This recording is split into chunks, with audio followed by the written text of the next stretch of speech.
Bonjour à tous, aujourd'hui c'est un jour spécial pour le podcast Leaders sans frontières. Je suis actuellement à Mexico City en partenariat avec les conseillers du commerce extérieur pour couvrir le Forum des Amériques 2025. Pendant 3 jours, nous interrogeons les grands dirigeants français pour aborder les questions de leadership à l'international, les questionner sur l'engagement au travail à travers les cultures et l'impact de l'intelligence artificielle. Nouveau format, nouvelle aventure, bienvenue dans l'Odyssée managériale.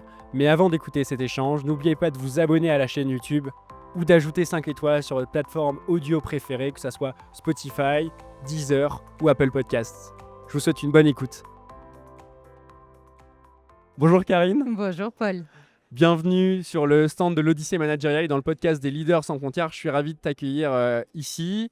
Pour commencer ce nouvel échange, je vais te laisser te présenter, m'expliquer d'où tu viens, tes origines, résumer ton parcours en 2 minutes et présenter tes fonctions actuelles. Avec grand plaisir, merci beaucoup pour l'invitation. Donc Karine Yerémian, je suis actuellement DRH de SLB pour la zone Mexique, Centrale-Amérique et Venezuela.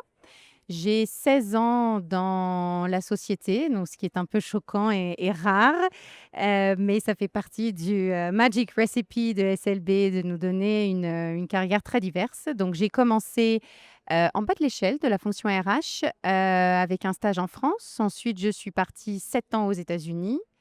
J'ai rencontré l'amour, j'ai eu 2 petits garçons américains, suite à quoi SLB m'a envoyée en Chine contre toute attente, ne parlant pas chinois. Une expérience familiale, culturelle incroyable. Et puis ensuite, crise du Covid. Nous sommes rentrés en France pendant 2 ans et actuellement dans cette position de DRH. On est actuellement à Mexico City pour le Forum des Amériques 2025, organisé par les conseillers du commerce extérieur. Pourquoi es-tu venu à ce forum ? Très belle question. Écoute, j'ai été invitée pour participer à un panel de discussion sur justement talent, retention, comment est-ce qu'on développe nos talents aujourd'hui dans les grands groupes, mais aussi dans les startups, comment on les retient. Et donc, j'ai eu le plaisir de participer à l'événement. J'étais là toute la journée hier, des panels et des conférences impressionnantes sur l'IA, sur la sustainability, des témoignages de vie incroyables. Avec ton métier de DRH, qu'est-ce que tu retiens des tables rondes, de la table ronde RH engagement qui vient de se passer il y a quelques minutes, ou également de ce forum, de ces fameuses interventions ? Alors, pas mal de choses. Tout d'abord, c'est que nous ne sommes pas tout seuls à patauger un petit peu dans l'adoption de l'IA sur la fonction RH chez SLB. Nous ne sommes pas tout seuls, c'est rassurant.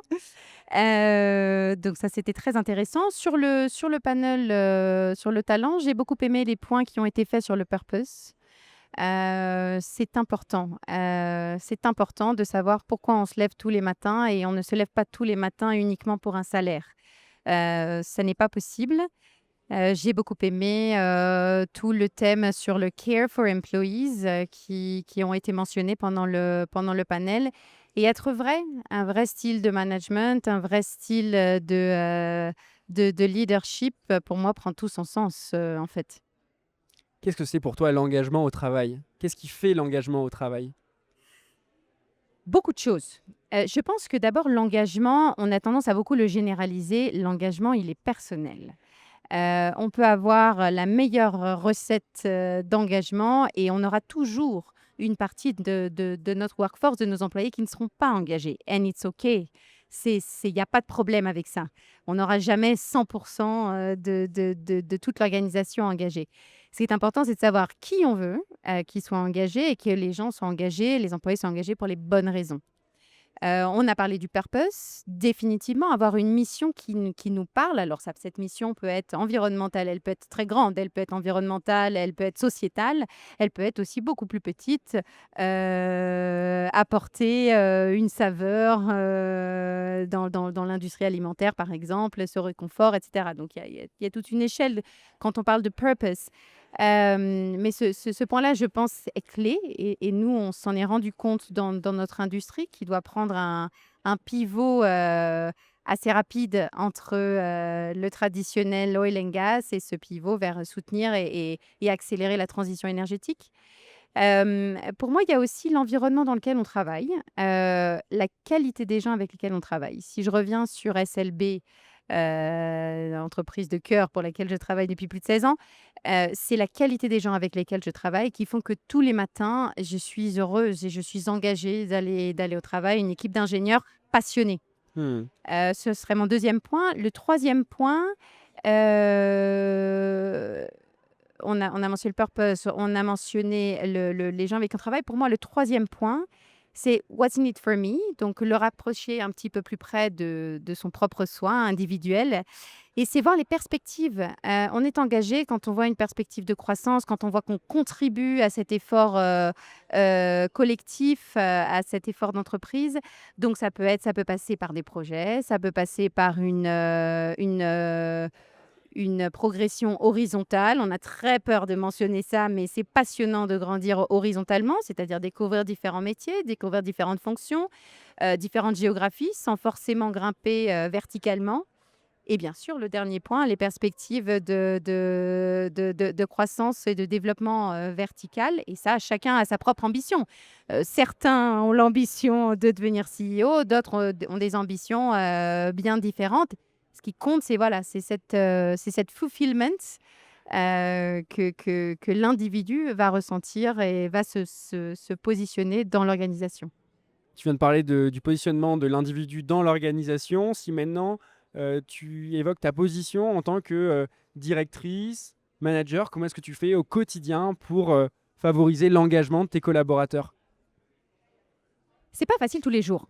Et alors, c'est un peu comme les carrières. Quand on dit, on a souvent l'impression que la carrière est dessinée par une entreprise et par des process RH ou par même juste la fonction RH.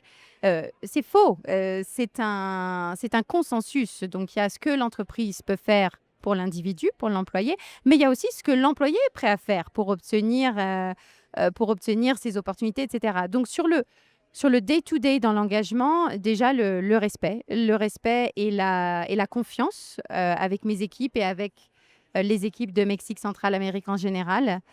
Et ensuite, c'est trouver la variété des sujets. Très vite, quand on se noie dans le day-to-day et les frustrations des process qu'on connaît bien dans les grosses organisations, si on ne prend pas un peu de hauteur ou si on ne trouve pas un projet, un sujet, un événement, celui-ci par exemple en est un, pour se sortir du quotidien et respirer et puis se rendre compte que sans être, si j'avais pas été DRH de SLB, j'aurais pas eu le plaisir d'être ici aujourd'hui avec vous et d'avoir fait toutes ces rencontres. Donc, ça peut être des choses très simples. L'engagement ne doit pas être un plan des bureaux 5 étoiles et des promotions tous les 6 mois. Est-ce que tu peux me partager une pratique de management que tu as appliquée ou que tu as vu appliquer dans ta carrière qui a justement favorisé le lien, la communication entre les équipes ou entre les collaborateurs? On en a pas mal, parce que la communication dans l'industrie dans laquelle on travaille est clé. C'est un peu, on parlait tout à l'heure en off du monde militaire, c'est un peu une organisation militaire. La nature du métier qu'on fait est dangereux, est très demandant, demande une mobilité permanente. On travaille la nuit, on dort le jour, donc c'est un métier difficile. D'où le fait que c'est un métier de passionné. Mais donc, communiquer, s'assurer que tout le monde est aligné est vraiment critique. On a une initiative en particulier qu'on appelle Let's Talk. Et l'idée, c'est vraiment de s'assurer que toutes les questions sont posées. On s'est rendu compte que quand on fait des round tables, etc., c'est les questions politico-correctes qui sont apportées, c'est les réponses politico-correctes qui sont rendues. Et en fait, finalement, on ne parle jamais vraiment des elephant in the room. Donc, Let's Talk, comment ça s'organise? En fait, on prend un leader. En général, c'est quelqu'un haut placé qui va être interviewé, une ou deux personnes. On rassemble les questions qui veulent être posées de façon anonyme. Si la personne veut mettre son nom, il ou elle peut, mais en général, c'est anonyme. Et le mandate, c'est poser une question que vous n'auriez jamais osé poser en round table. Et donc, on a eu des questions. Je vais te donner un exemple. Par exemple, on a une question auprès d'une de nos femmes leaders. Êtes-vous dans cette position parce que vous êtes une femme? Donc très, très polémique et donc la session est live pour éviter qu'il y ait des préparations, des coupages et des redits. Et donc c'est vraiment voilà, capturer la réponse naturelle. Et c'est live aussi pour pas être enregistré, pour mettre personne mal à l'aise, voilà.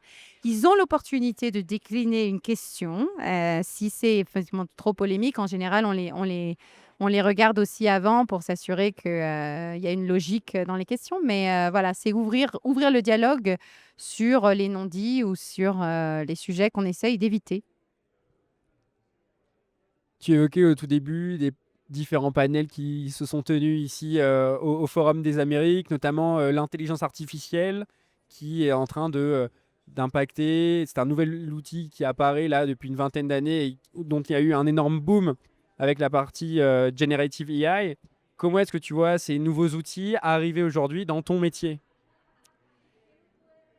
Comment je les vois arriver? On est à peine dans l'adoption du predictive AI, dans la fonction, par exemple, prédire, réussir à identifier en avance quels sont les talents qui, éventuellement, pourraient se poser la question ou se posent peut-être déjà la question, de quitter l'entreprise. Donc on est plus encore sur la predictive Prédictive et AI. générative pour l'instant. Oui. Exactement. Après, les capacités sont pour moi endless. Ce qui a été mentionné hier, je pense que ce sera la première adoption que l'on fera, en tout cas chez SLB, c'est tout ce qui est sur la partie compensation. Comment expliquer? On passe énormément de temps aujourd'hui et ça demande une expertise très niche et très difficile à former quand on explique, par exemple, la complexité d'un package international. Avoir des experts aux quatre coins du monde qui sont capables de vous expliquer un net to net, ce qu'on va perdre, ce qu'on va gagner, les taxes, etc.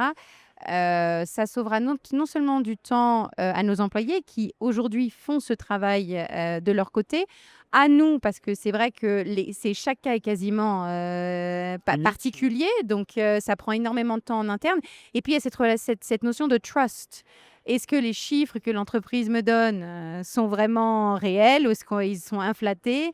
Et moi, est-ce que mes chiffres sont bons? Donc ça, pour moi, c'est une première pratique qui sera très importante d'adopter. Tout ce qui est écrire les policies, etc., la compliance, sky is the limit. Quel est le meilleur conseil qu'on t'ait donné dans ta carrière? Pas mal de très, très bons. Plus récemment et peut-être que ça s'applique, plutôt aux femmes, ne vise pas le job pour lequel tu es prête, mais vise le job, que tu veux atteindre pour ton next step. Et je pense qu'on a tendance à se créer soi-même, le plafond de verre, à pas réaliser souvent ou à pas savoir, identifier ce qu'on sait faire, ce qu'on est capable de faire, qui est un trait, apparemment, selon la recherche, très féminin. Est-ce que tu as une maxime ou une citation à me partager qui te guide dans la vie? Smile. Smile et c'est marrant, on m'a souvent dit au travail: «C'est incroyable, you always smile», ton sourire est contagieux. J'ai grandi dans une famille, où, on me disait, le sourire permanent, c'est-à-dire que même quand on est fâché, on doit sourire. Donc j'ai enfin un payback, et je pense que de travailler avec des gens qui sourient et même nous, en souriant, on est plus disponible, on est plus à l'écoute, c'est plus fun, c'est plus agréable. Merci beaucoup Karine, merci pour cet échange. Merci Paul.